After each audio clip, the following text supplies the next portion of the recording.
Hello, and welcome to another episode of The Two View, the cutting edge educational and interactive podcast for nurse practitioners and physician assistants in emergency medicine and urgent care. We're back with another episode chock full of info, and we want to get right into it. Today, we're going to be discussing sickle cell disease, a little bit of COVID and how to give an IM shot correctly, vaccines, charting and documentation, and we'll end the show with a segment on first-time seizures.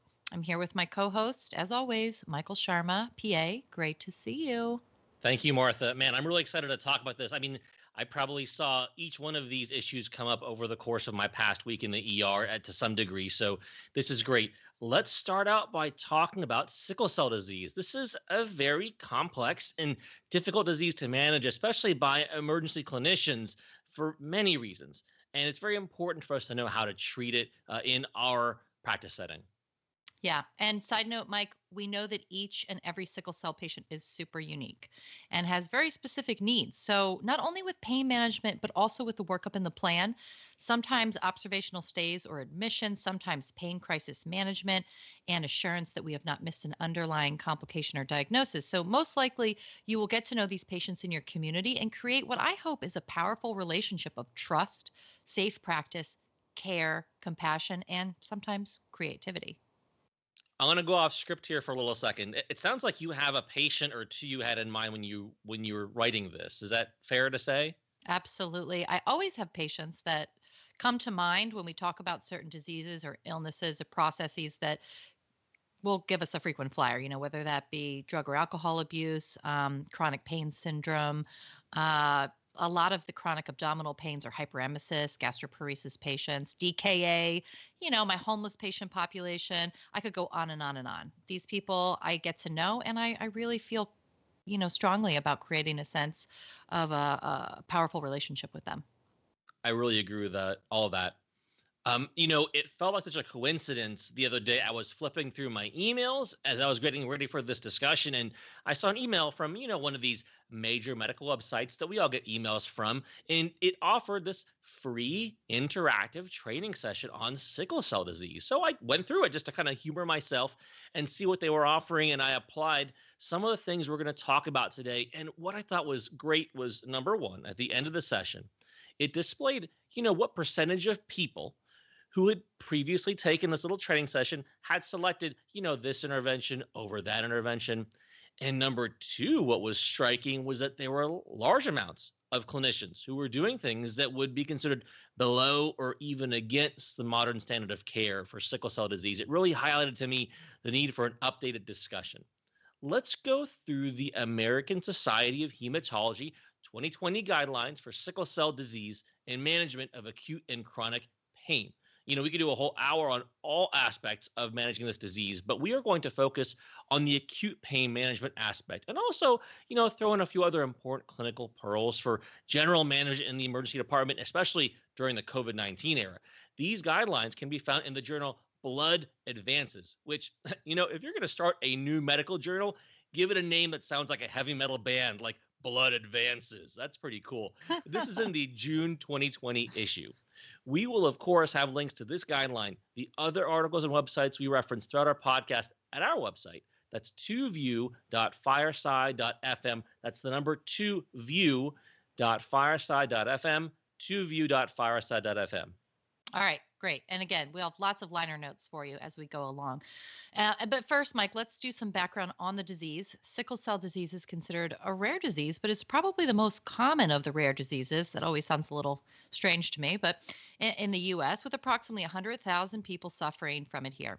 In the U.S., it's associated with a decreased lifespan of about 15 to 20 years on average, which may not sound so bad relative to other diseases, but to put it all in perspective, in Africa, most people with sickle cell disease die in childhood.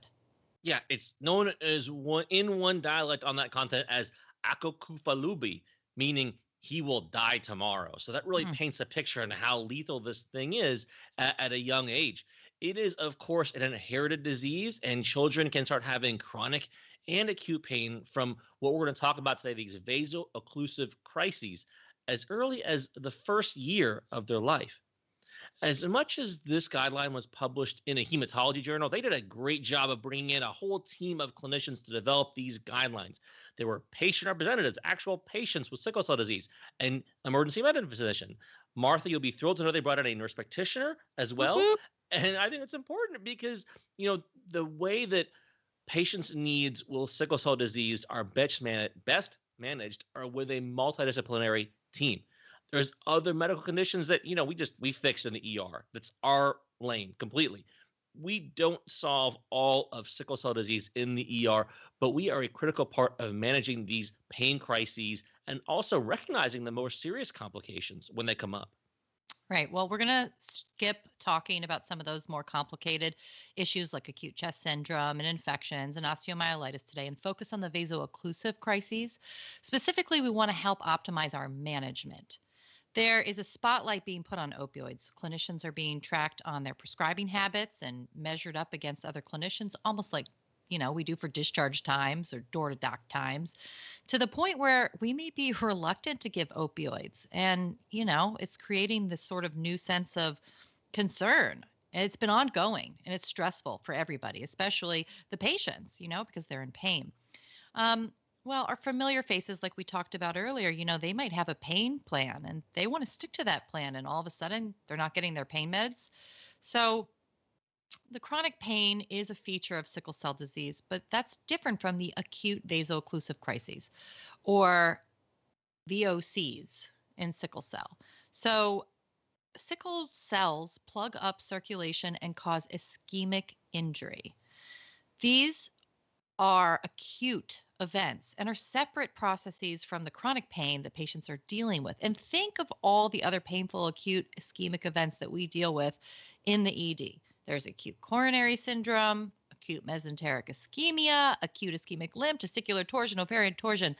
If we had someone who we knew suffered from that, from chronic pain, and perhaps they came to our ED and a lot of that chronic pain, and then they legit came down with one of these really painful emergent conditions, I hope that we would pull out all the stops to help comfort our patient who is suffering with this acute condition. So physiologically speaking, these events are, they can be very painful for a patient, and we shouldn't be afraid to treat them as we would any other acute painful event.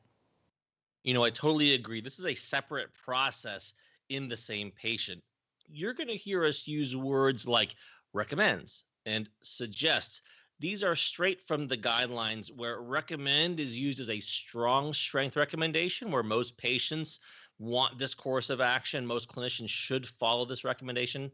And more commonly, suggest, which is more of a conditional recommendation. Most patients would want this, majority would, and clinicians should recognize that certain patients may or may not be on board. And this is where your shared decision making is going to come into play. There are also some no recommendation topics where panel didn't really take an opinion either way and suggests against things we probably shouldn't be doing.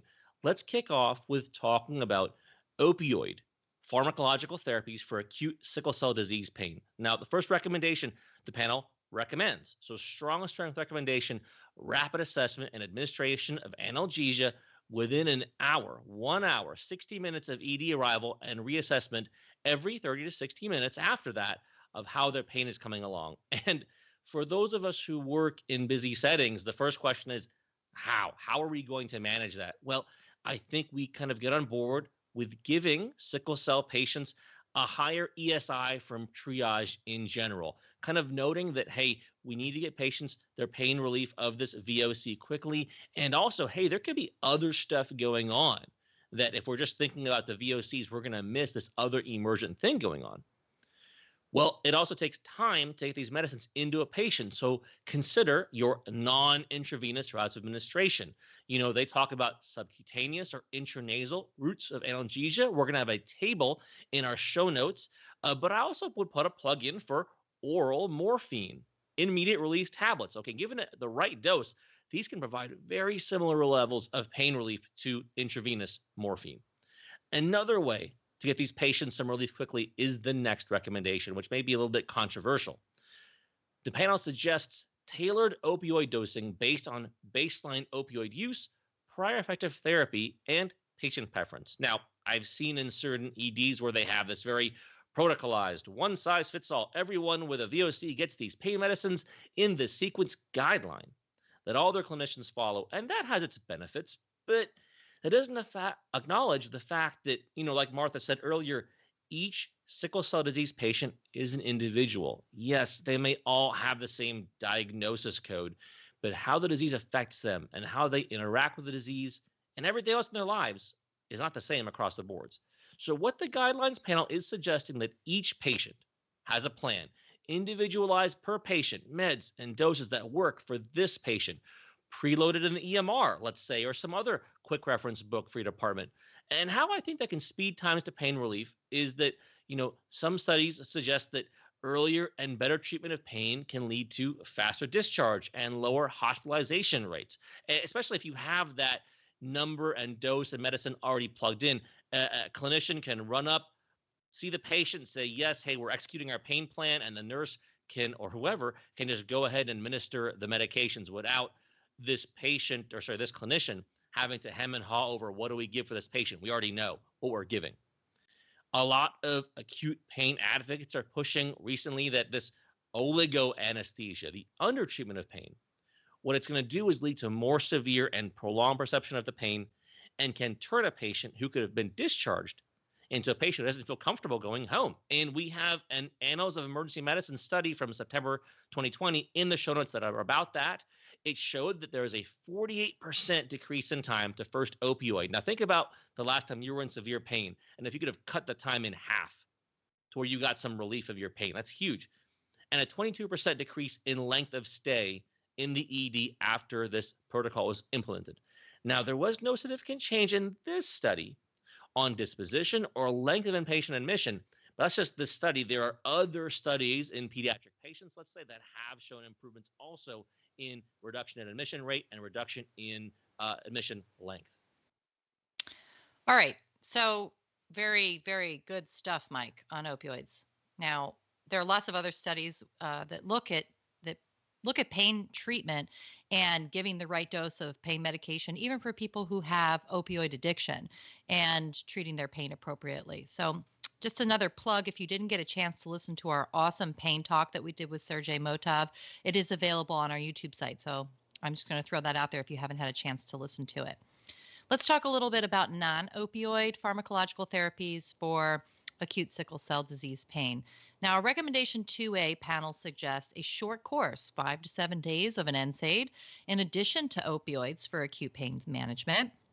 And recommendation 2B panel suggests against corticosteroid versus acute pain cessation can lead to rebound pain. So kind of like opioids and headaches, maybe it'll work in the moment, but you're setting them up for failures in this recommendation here. So more non-opioid recommendations, the panel suggests your subanesthetic or low-dose ketamine infusions as an adjunct to pain that is refractory to opioids, which is a very common thing that we see in emergency medicine here. And they specified this was for hospitalized patients. So I'm really curious. I want to dig into that more later on and see why they said that for hospitalized patients. A lot of people are saying, let's give that ketamine in the ED. Let's not wait until they failed opioids to try this. Maybe we can do this for them and get them discharged. Next recommendation, the panel suggests regional anesthesia. So nerve blocks, epidurals for pain refractory to opioids. Yeah, so we're getting super creative here, and we're pulling out all the stops, as they would say, literally. But, Mike, I also want to interject and bring this up, that there's no significant recommendation for IV fluids across the board for all VOC patients. It used to be that everyone gets oxygen, IV fluids, and we're realizing more and more that oxygen is a drug, just like any other drug. And if their SpO2 is somewhere in the mid-90s, then there is no likely an indication for them to get supplemental oxygen. Also, if there's a reason to suspect that a patient in a VOC is hypovolemic and needs fluids, fine. But it's not a standard of care for everyone. And their cardiopulmonology function may already be a little bit brittle, so we're rightfully cautious about smashing, an old person who has a bad pump and pipes with a large bolus of fluid. So why shouldn't we do it here, right? Yeah, exactly. We should be careful about these patients as well. They may have also problems with their heart and lungs too, just like a person who's advanced age.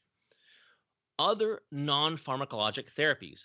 Next recommendation, the panel suggests, it's going to sound kind of woo, but massage, yoga, TENS, virtual reality, and guided audiovisual relaxation techniques in addition to standard pharmacologic pain management. Now, this is really going to be widely accepted or not based on your department's resources and things like that. But I know that there are certain departments who are really looking forward and have, frankly, the funds and resources to incorporate these things, at least some of them, in acute pain management. Some don't.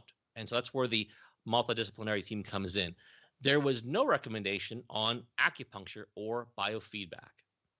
And I have tried both of those things, by the way. I've tried acupuncture and biofeedback, which are both fascinating and occasionally useful interventions. But in this case, there's no specific evidence that is suggesting that it's going to be good for these patients. But who knows? When you've tried everything else, why don't you suggest it? Recommendation 4 panel suggests using sickle cell disease specific acute care facilities. Now, that means like an infusion center or an observation unit, and also continuous opioid infusions. There's no recommendation on this over PCA or clinician-driven repeat dosing, okay?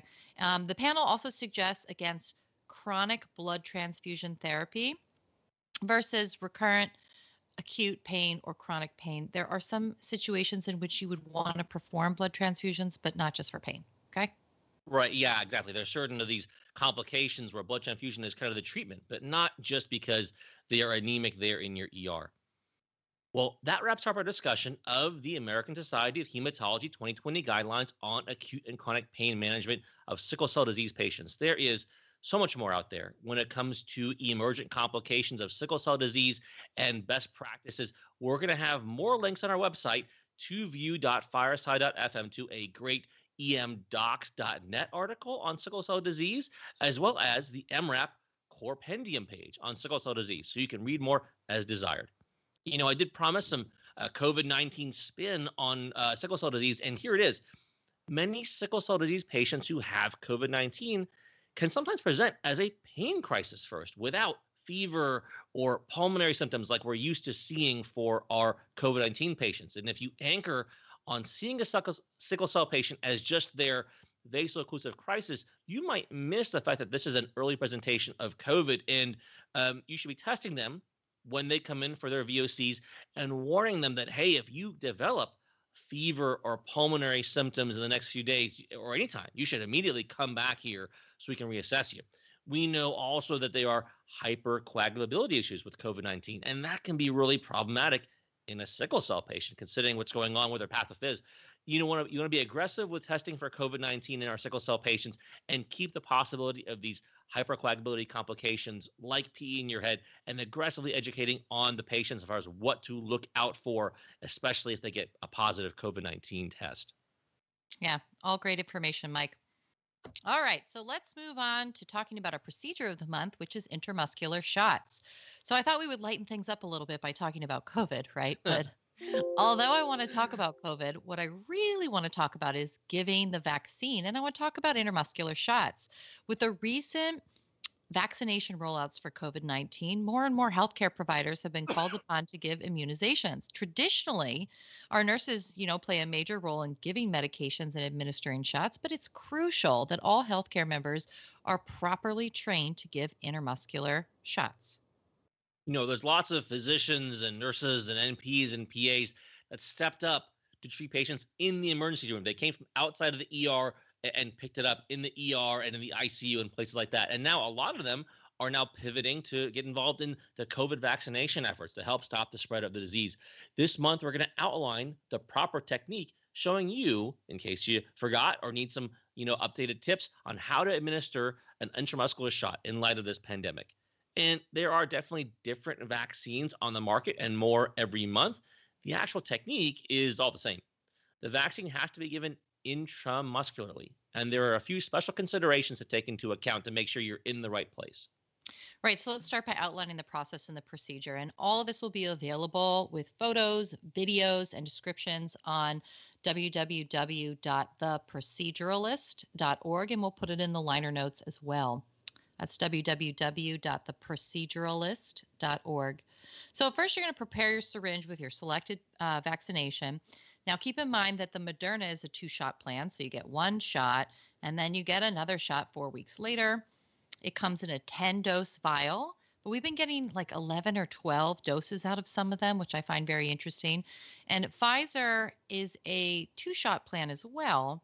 You get 1 shot and then another one 3 weeks later. And you need to reconstitute the Pfizer vaccine, but not the Moderna. The dose of the Moderna is 0.5 mLs and Pfizer is 0.3 mLs. But let's start with the bare basics before we start injecting anyone. Pop the top off the vial, right? If the vial is a multi-dose vial, take note about when the vial was first opened and label it with the manufacturer's label, and they usually come in the same package. Then the rubber stopper has to be clean with an alcohol swab. Check out our video to account for the air issues in the vial and how to draw up the medication. We walk you through that. And if you need to reconstitute the medication, you will need to release the pressure from the extra air that is added into the vial. And this is super important so the medication doesn't squirt all out in your eyes or is wasted, right? So as we mentioned, these are multi-dose vials. For each multi-dose, insert air equal to the dose you want to draw up into the vial. And then remove the cap,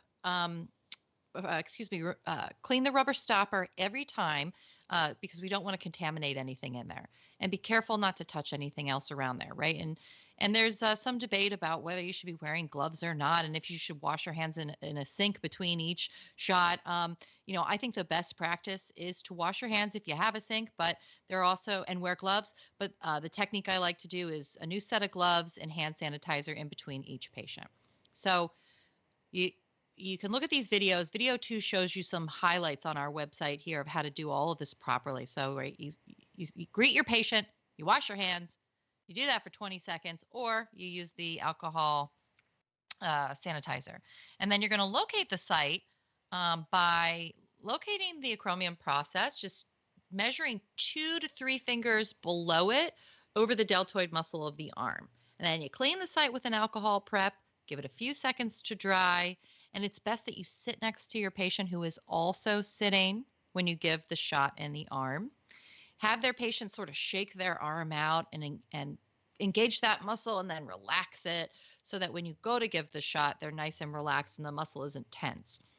And then instead of squeezing the skin really hard to do the ZTrack method, you can spread or stretch out the skin taut with your fingers before the injection. And again, our video shows you this. You're going to insert the needle at a 90-degree angle. Should be quick, but not like throwing a dart because that scares the patient and can cause them to vagal or syncopize, right?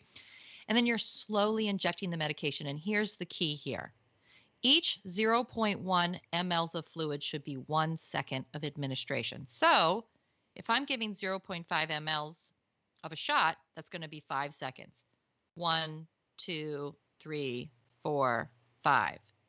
Take out the needle, withdraw it, and dispose of it appropriately. And obviously don't put caps back on needles. So now that you've heard the procedure, right? I mean, it seems pretty basic, right? This is like intermuscular shot 101. We're not trying to dumb it down too much here, but there is a right way to do this. And I figured there were also some questions that people might have. So Mike, you want to fire some of those off?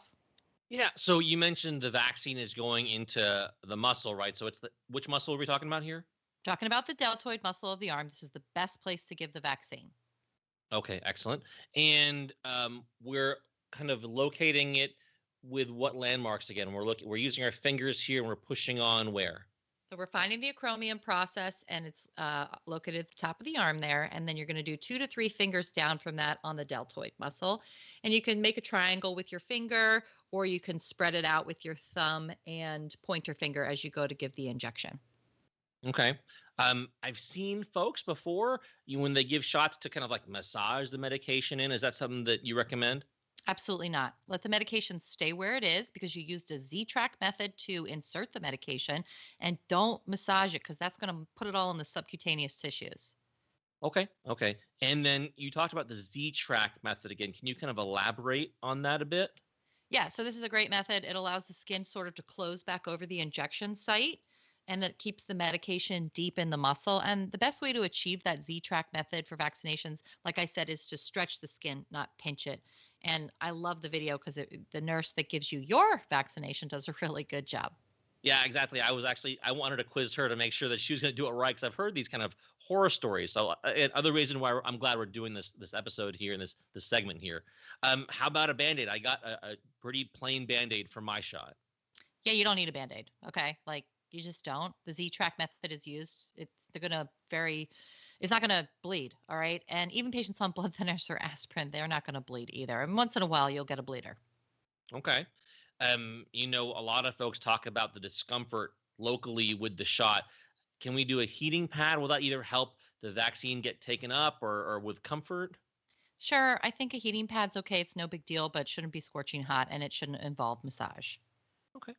I saw some questions online about people talking about where they got their first shot versus their second shot. Like, will that result in weird or different side effects here?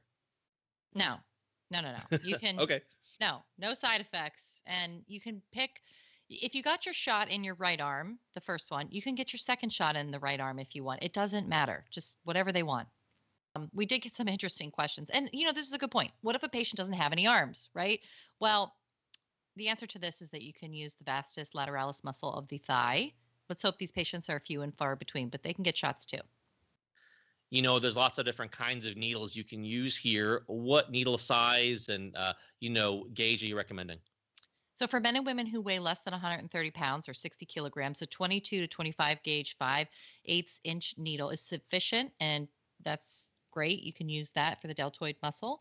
And for men and women who weigh 130 to 152 pounds or bigger, you could use a 1-inch needle. That should be sufficient. Okay. You talked about how this vial is a multi-dose vial. And so some people might recommend, well, okay, instead of every time you have a patient to drop a dose, couldn't we just drop a bunch of doses ahead of time? And that way you have, 20 syringes all laid out and you just kind of go just darting patients as you go down the line instead of having to draw every single time. Right. So this is a very interesting question because I deal with this on a daily basis when I'm at clinic administering shots. There are two issues here.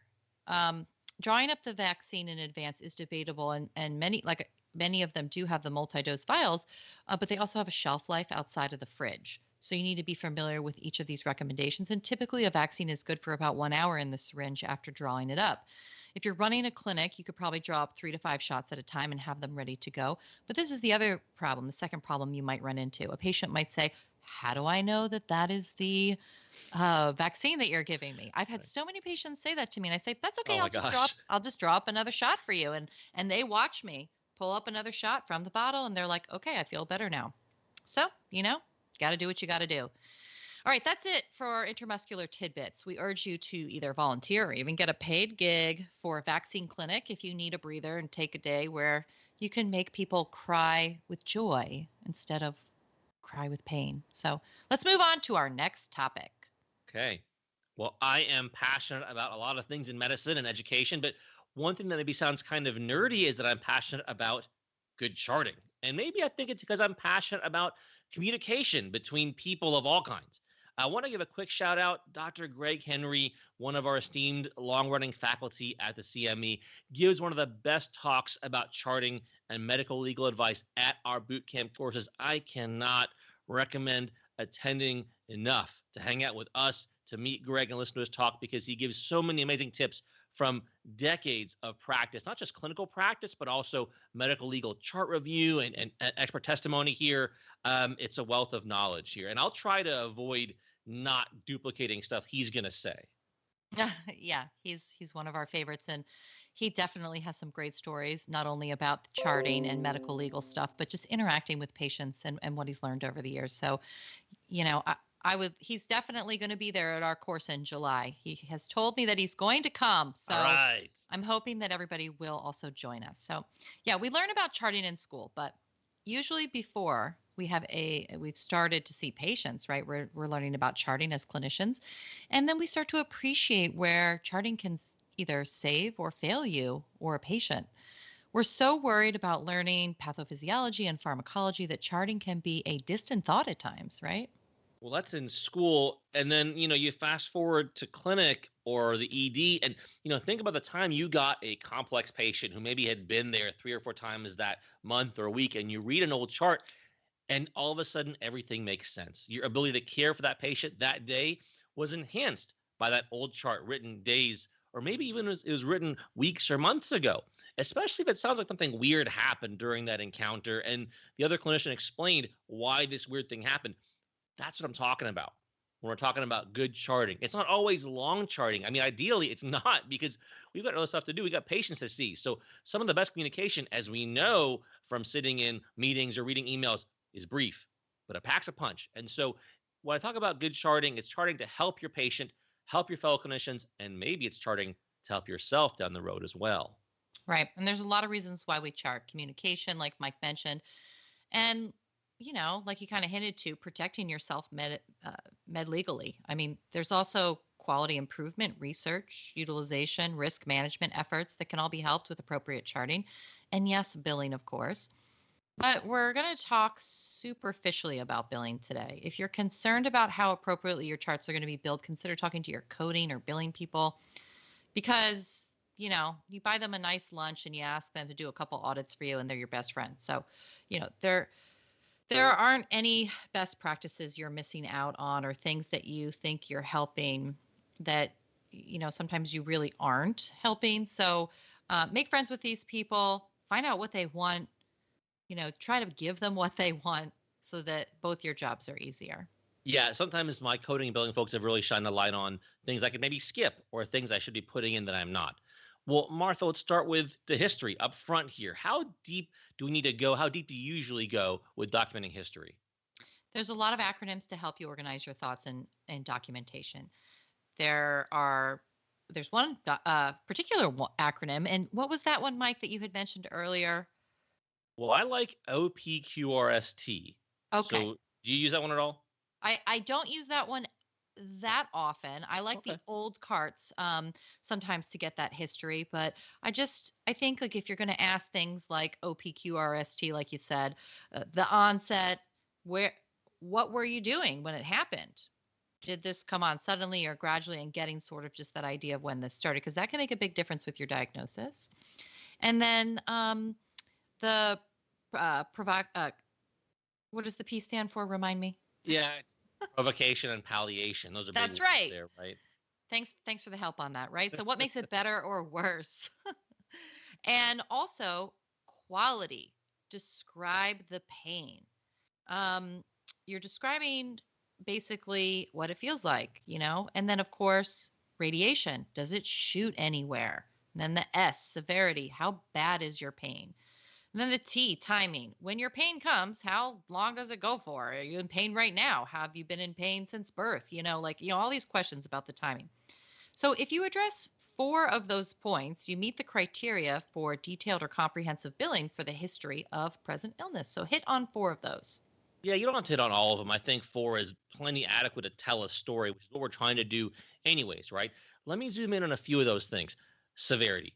I hate the 0 to 10 pain scale. I haven't asked someone what number their pain is in years. I might as well ask someone, if your pain was a tree, what kind of tree would it be? Like, it's very subjective, 1 to 10. And ultimately, it's not actionable, especially if this is a chronic pain or a recurring pain. I think a really important question is, when was the last time you had pain this bad? That helps a lot with our migraineurs and people in chronic pain that maybe it's something else and not just a recurrent pain. I also don't ask, is this the worst pain you've ever felt before? It's just very subjective and not helpful to what you do that day. Timing is also important to me. Pain that's been there for 2 weeks. I'm trying to get a feel for why they're there that day. Is it getting better? Is it worse? Is it just not going away? And then I'd like to throw in some free text after you've kind of plugged in all these holes in your medical record. Sometimes patients will really draw things out, or you have to ask a lot of questions. There is this old saying, if the test result won't change your management of a patient, don't run the test. And the parallel thought here is this: if the presence of something in your chart won't change how you should diagnose a patient or how you'd manage them, just don't spend time documenting. I don't need to know whether the patient's phlegm 3 days ago was green or yellow-green. A productive cough is just as descriptive as that. What about pink or sparkly? If it's well, pink or sparkly? if they are vomiting tinsel or spangles or things like that, then yes, that's very important to document. And you joke there, and I think that's actually a good point that I'm going to briefly sidebar on, is that if something completely unexpected happens or they say something really bizarre, I think it's great to quote them. Don't use profanity here, but if they say something that's very unusual and sheds light on things, go ahead and quote that very unusual thing. Yep. I like to also answer the question in my HPI, why do they come into the ER today? I don't ask this directly. I've tried to do that. I think it kind of comes off as me implying they shouldn't have come in, but I'll ask things like, are you concerned because your symptoms are getting worse in some way, or because they're just not getting better? Or is there any particular part of the problem that they're most worried about? Because you'll have people come in with what sounds to you like very benign stuff, or stuff that's been going on for a while. I need to know why they're there that day, and that sometimes can crack the case. Yeah, and don't be a jerk about it. You know how I feel about that. Don't be a jerk, okay? So you making a comment about why they're there is not going to stop any patient from coming in. It's just going to make you look bad, and also your place of work look bad. So do your job, be nice, okay? A lot of medical records have sections, and sometimes right after the HPI, that'll cover clinical guidelines, stuff like the heart score, well score, PERC criteria. I mean, do you always fill those out if they apply? I mean, so patients there for like a sprained ankle, are you doing a hard score? No. Well, I won't even talk about, let's talk about right now, like, let's say they have chest pain. Well, should I do a heart score, a well score, and a PERC criteria for every single person with chest pain? I think no. Number one, I think that when it helps support what you chose to do for a patient, like I'm going to discharge them, the heart score supports that, then yeah, you fill it out. You're trying to tell that story, right? But if the guideline doesn't support what you did, I don't like filling it out, frankly. I mean, that situation, you're kind of showing someone reading afterwards that there is this guideline that told you or suggested you do something and you didn't do it.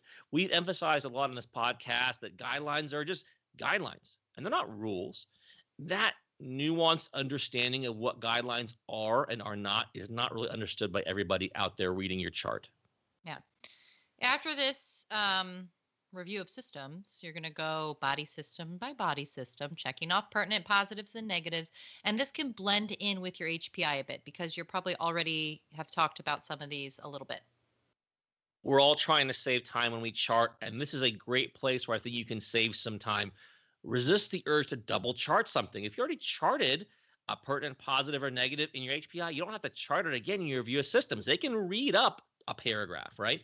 Likewise, if you know that in your workflow, the way you like to chart, that if you're going to talk positives and negatives in your ROS, you don't have to go into that great detail in your HPI about them. Also, be real careful about checking all negative for certain organ systems, especially in our, let's say, PD patients or nonverbal or altered patients. It's always funny for me to see, let's say, a 6-month-old check in for a headache. Like, is this kid way advanced for his age that he can already verbalize he's got a headache or palpitations? Stuff like this where it would have to be something that the patient verbally expresses. I'm very careful when I check those and make sure that am I really getting that from the patient, or am I just kind of blindly going along here? Right. So far, we've talked about subjective stuff, things the patient feels and is telling us. But now we're going to shift gears and talk about the objective part of the chart, vital signs, physical exam, the stuff that we are observing about the patient. And, we call them vital signs for a reason. We know you're looking at them on every patient, but it didn't happen unless you charted it. So note in your chart that you reviewed the vital signs. Please do that.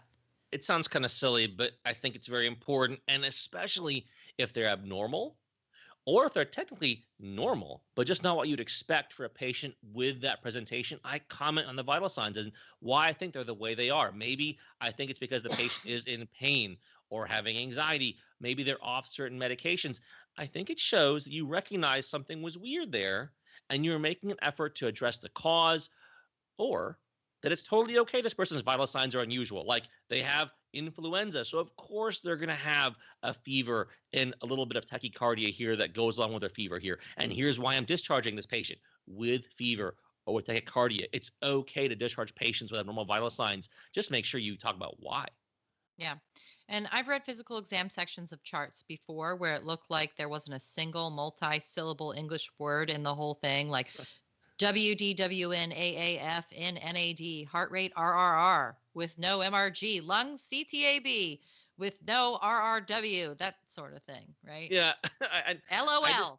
right. OMG, my eyes kind of cross when I read those charts, because it looks like my kid texting to me, and it's not because I don't understand the acronyms, but I worry that someone has just copy and pasted a template. I mean, we've all read, radiology reports where like clearly a template was copied and pasted, and it wasn't really what was going on with this patient. And number two, it doesn't tell a story. I like to free text in certain places, like in the constitutional section. I describe the patient, and I do have certain boilerplates, but it's things like sitting upright in the bed unsupported without a painful expression, or they're retching into an emesis bag looking anxious, or the kid is exploring the room or playing on a mobile device here. I think it's a powerful way to set the scene for someone, especially if the chief complaint is severe back pain or uncontrollable headache, and you write that the person is just sitting up looking at you kind of blinking and smiling. I think it shows that there's a little bit difference between of what's being said by the patient and what is objectively observed by you. And I also avoid using the N word. Normal. What's normal about someone's ear or abdomen or arm? Describe the things you see or feel, or the things you don't see or feel. Normal doesn't tell the story. Greg Henry jokes that WNL, right, doesn't stand for within normal limits. It stands for we never looked. Just saying normal leaves the door open for a discussion later on about whether you did or didn't observe a particular finding, and should you have seen that and comment on it. Don't say normal. Oh, Greg, I just love him. Often the last part before the diagnosis section is the medical decision making section. And I see this used a lot of, different ways by different people. But I feel like I'm starting over when I read some of these MDM sections. They're repeating age, gender, chief complaint, like blah, blah, blah, blah. Like, yeah, I totally agree. I think it can be poorly used by some folks when it can be one of the most impactful parts of your chart. It's where we actually like show off how we're practicing medicine, right? We're applying our training and our experience here. And I would, again, just resist the urge to double chart. Your MDM is not alone on an island somewhere.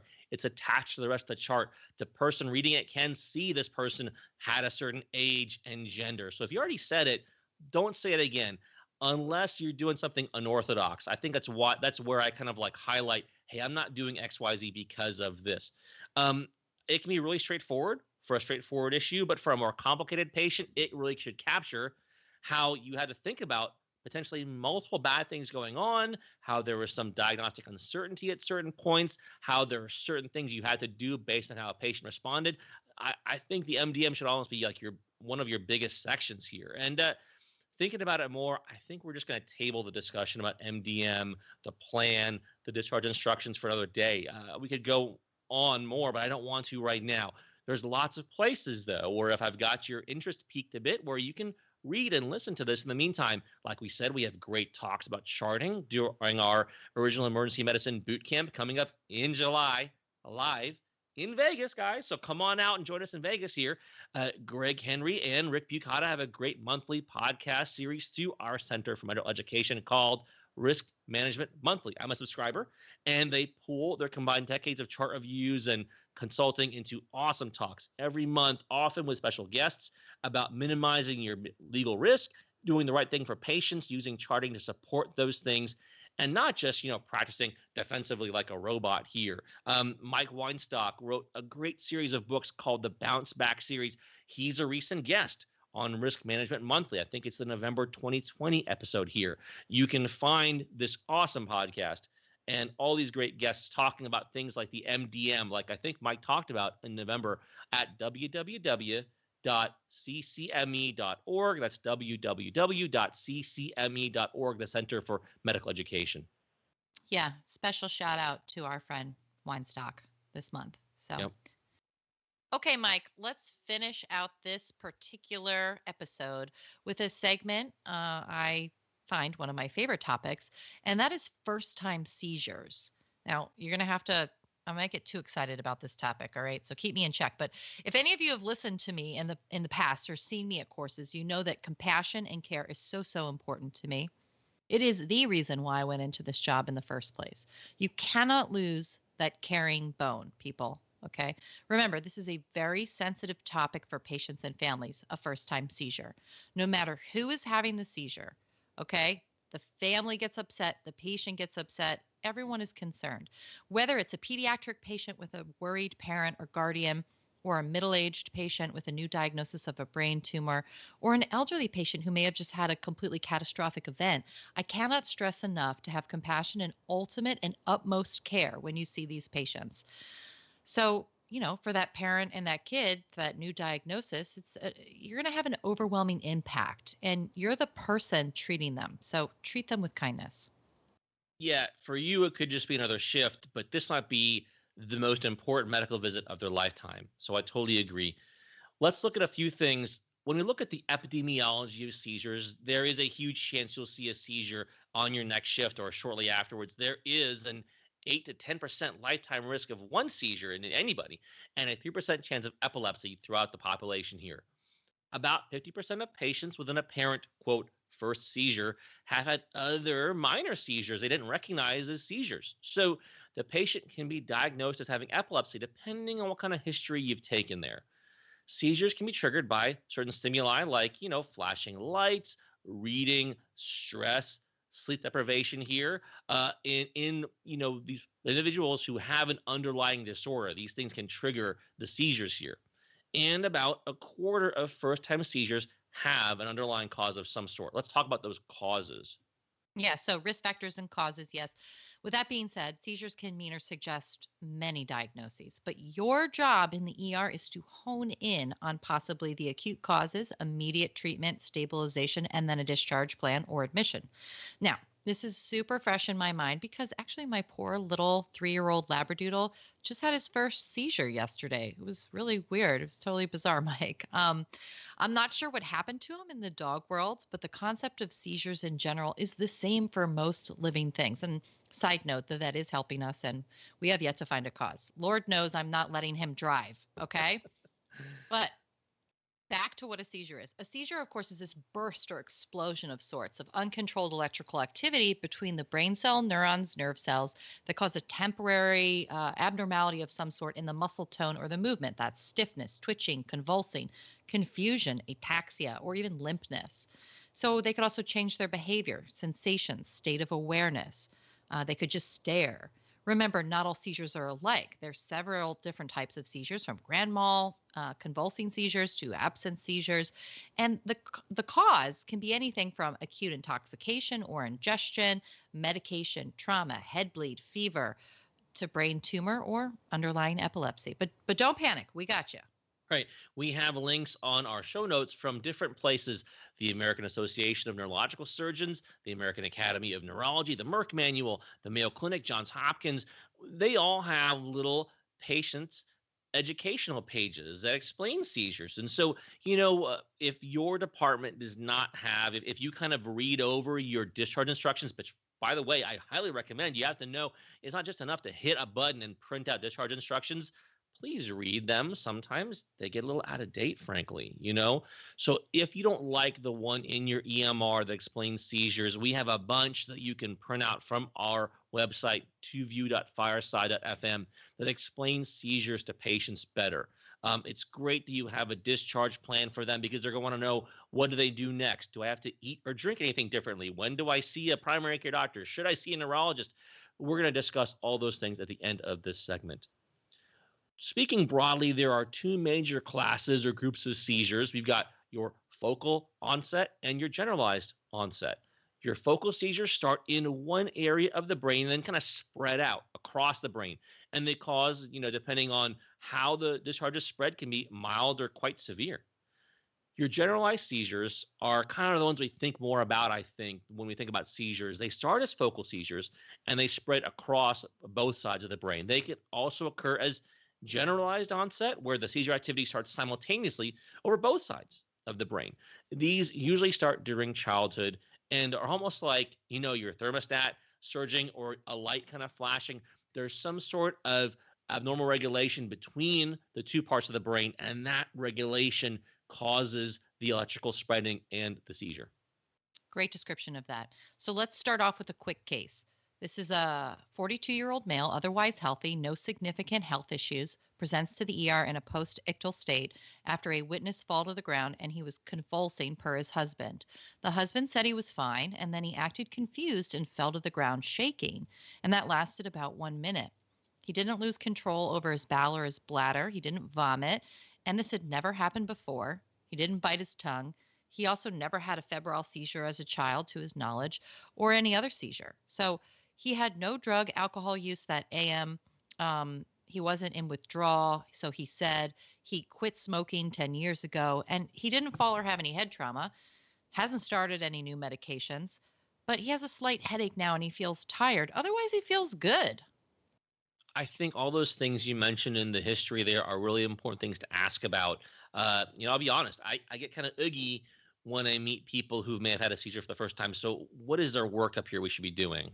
Okay, so remember, there are no hard and fast rules here. There are lots of guidelines, but this is a generalized suggestion for the workup and plan for this first time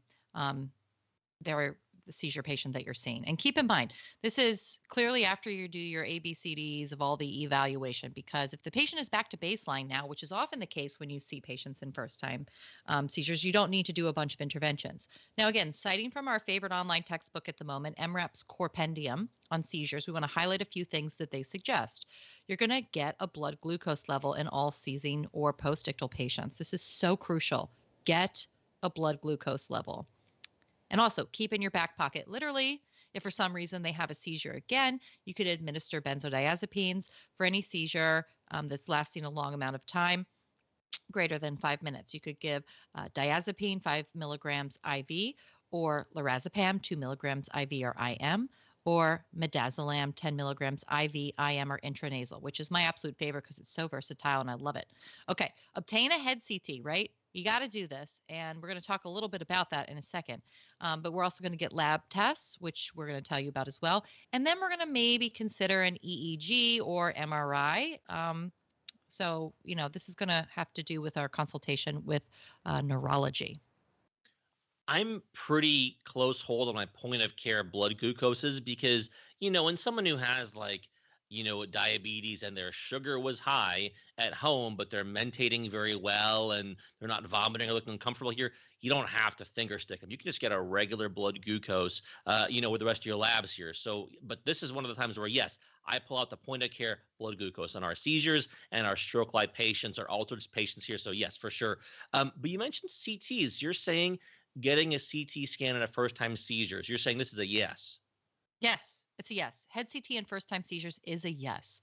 There is a general consensus that adults with an unprovoked first seizure should have brain imaging with either CT, MRI, primarily to identify any process that may be responsible for the seizure.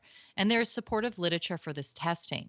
We do this to rule out immediate bad things like bleeds, lesions, tumors, but the real tests they need in the future will be an EEG and MRI. And remember, I'm just talking about adult patients here. We're not talking about febrile infant seizures, okay?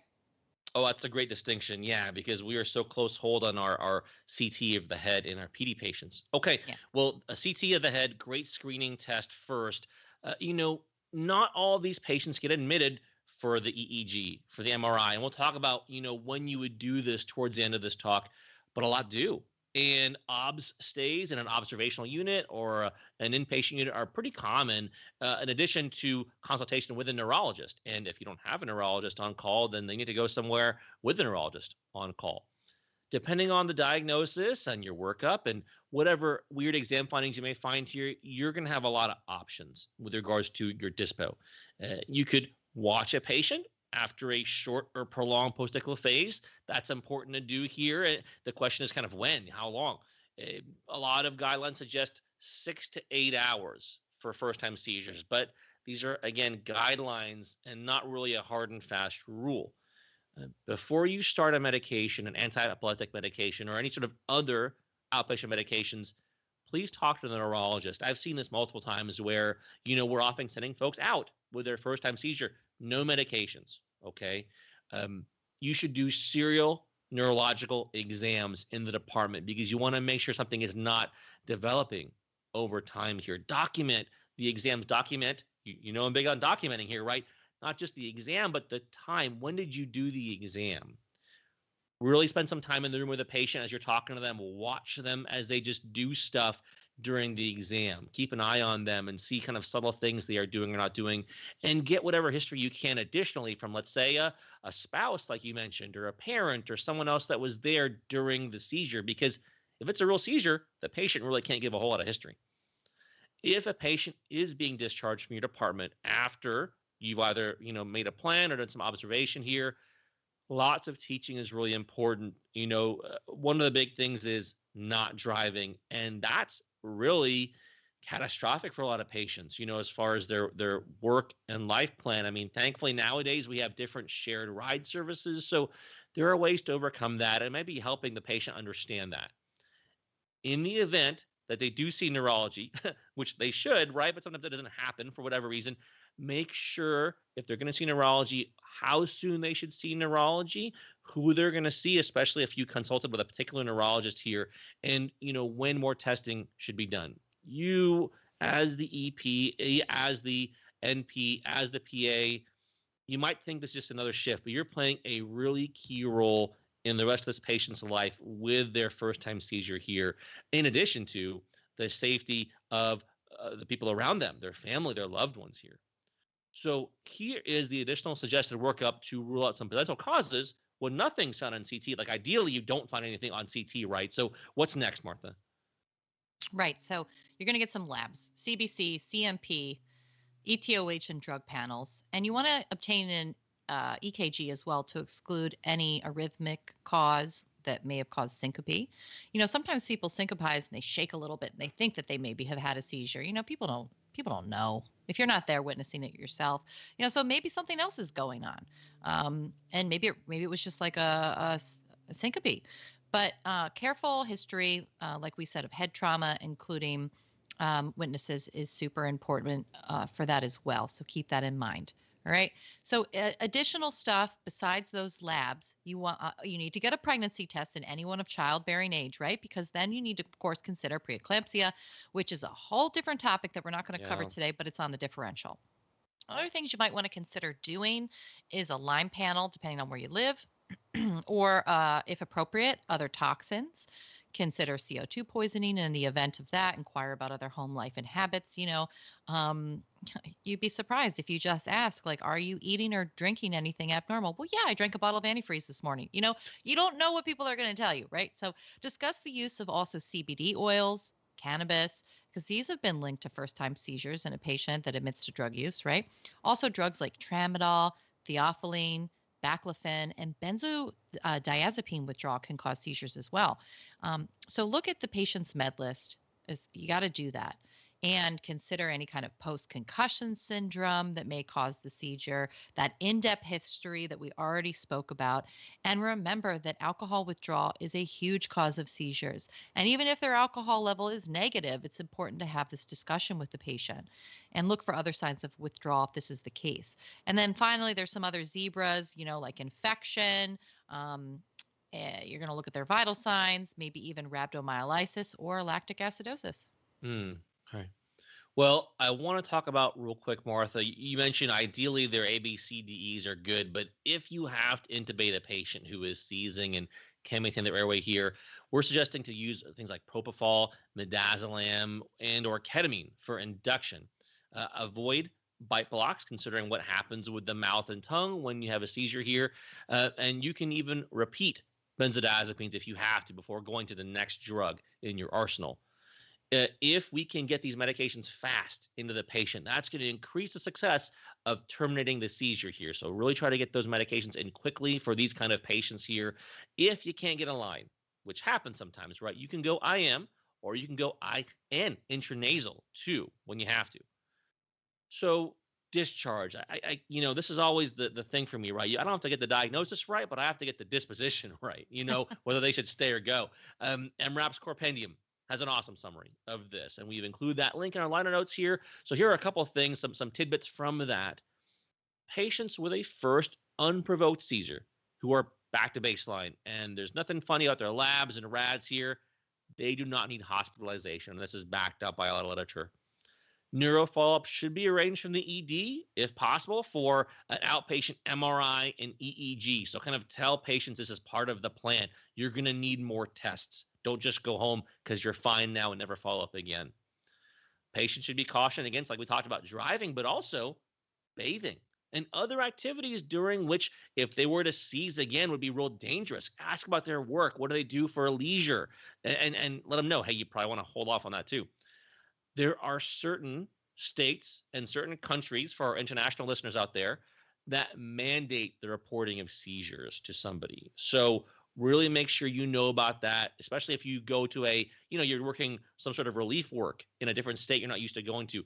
We'll ask about state regulations here. And we also have a link to all the state regs on the MRAP page, the Corpendium page, through that link.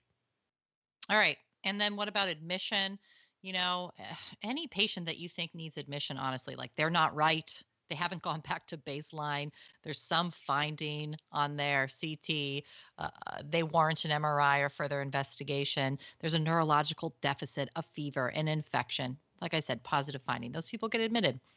Patients with a prolonged postictal state greater than an hour would be, consistent with something that would make me want to admit a patient, of course, and look for more causes. And of course, if something cardiac is considered, it's dual consult time, right? You got to love that. All right, so let's talk just end things here with neurology consultation. There's urgent versus emergent for consultations. But obviously, if you're going to be intubating a patient and they're still seizing, you better get that emergent consult as quickly as possible. But, for routine follow-up, this is usually about 10 to 14 days after you discharge them. That's when you want them to try and be seen for an appointment. And we've already talked about these really key things that you talk to the patient about and put in their disposition paperwork. Finally, what about an EEG, right? So patients might ask you about that. It's nice to be a little informed about what an EEG is, right? We're going to keep it short, but this is just some basic understanding of this test. If it's performed within 24 to 48 hours of the first seizure, an EEG shows substantial abnormalities in about 70% of cases, and the yield may be lower with longer delays after the seizure. If the standard EEG is negative, then you might want to consider a sleep-deprived EEG, and that will detect some other things that might be happening in about 13 to 31% of cases. So it's good to get this test pretty quickly if you can. And sometimes you have to repeat the EEGs, and like I said, there's prolonged EEGs. I think it's a fascinating topic. And, again, I started off by saying first-time seizures. Yeah, I get really excited about this, and I think that it's really important, and we play a really key role in helping these patients and, finding out bad stuff and also giving them some reassurance that their life's going to be okay. It is. You get excited. I get nervous, frankly. So like I said earlier, so I'm glad we went over this again. It helps me kind of solidify the things that I do and reassure me that I am kind of doing the right things here. Hopefully people out there listening, you are also less nervous too with our first time seizure / maybe seizure, maybe syncope patient. Let's head on home here with our trivia answer and our new trivia question. All right. So last month we asked the question of which members of our CCME faculty have won ACEP awards for excellence of some sort. And the answer was basically all of them. So you couldn't have got this wrong. You could have said anybody, really.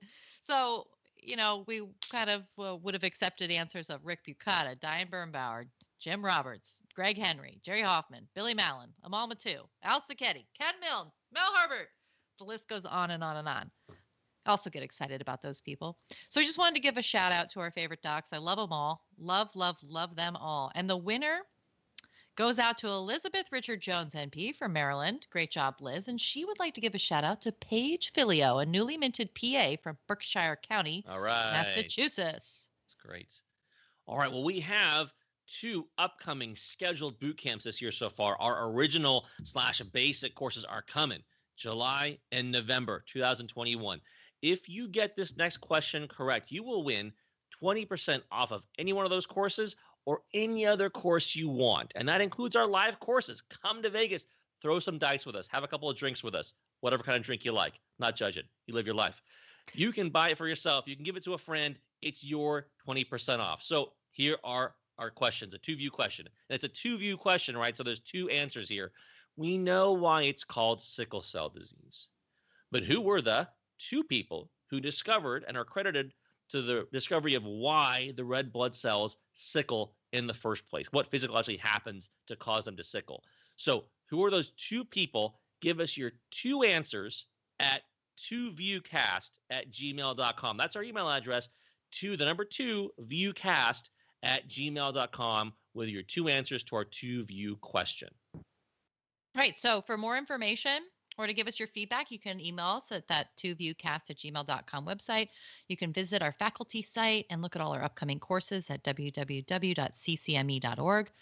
and consider coming to one of our courses. And then also check out our home study courses, the heart course, the farm course, the EKG course, all our different courses. We got a lot to offer. Right. Thank you for listening to this episode of the 2View. You can subscribe and rate us on Apple iTunes Podcasts, Google Podcasts, and Spotify. You got to search for 2View Emergency. That's the number 2View Emergency on your podcatcher, and it comes right up if you use the word emergency in there. Ratings help us to climb the charts so that other clinicians get some 2View goodness. Now, if you're more of a YouTuber and you want to see the video blog instead, search for Center for Medical Education, and you can catch the video version of this podcast. Don't forget our website, 2view.fireside.fm, where you can go next level on all the topics we talked about today, including all the papers, websites, and all that we referred to. That's 2view.fireside.fm. Our audio and video engineers are Ricky Bucata and Dave Pett, and show notes are by Meg Dipple. Thank you again for tuning in, friends in EM. Share this podcast with a friend. Share your thoughts via email. And thanks for sharing your time with us today on The 2View. Have a great day and a great shift.